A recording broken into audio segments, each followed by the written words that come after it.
बिस्मिल्लाहिर्रहमानिर्रहीम अस्सलाम वालेकुम।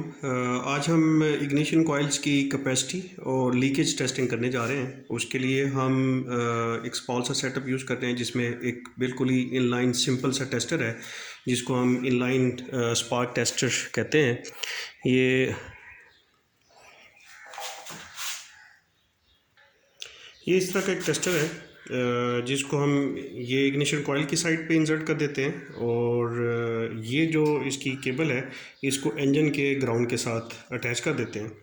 तो स्पार्क जो इग्निशन कॉइल है वो यहाँ पे इंसर्ट हो जाती है, तो स्पार्क यहाँ पे जंप करता है, तो ये एक्ट करता है एज आ स्पार्क प्लग। और इसकी एडजस्टमेंट के साथ इसको जब हम एडजस्ट करते हैं इसकी स्पार्क कितना कुछ जंप कर सकता है।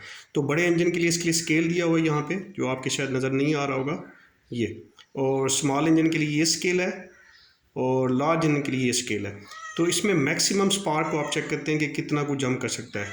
और फिर ये लगाने के साथ साथ हम जो कॉइल की बॉडी है उसके साथ जो हमारा एलईडी टेस्टर है इसकी एक साइड ग्राउंड के साथ लगा के, तो उसकी बॉडी के साथ हम चेक करेंगे कि वो कैसे काम कर रहा है, उसमें कोई लीकेज वगैरह तो नहीं है बॉडी के साथ। तो स्पार्क जंप करेगा अगर बॉडी में लीकेज होगी। अभी हम डेमॉन्स्ट्रेट करते हैं उसको।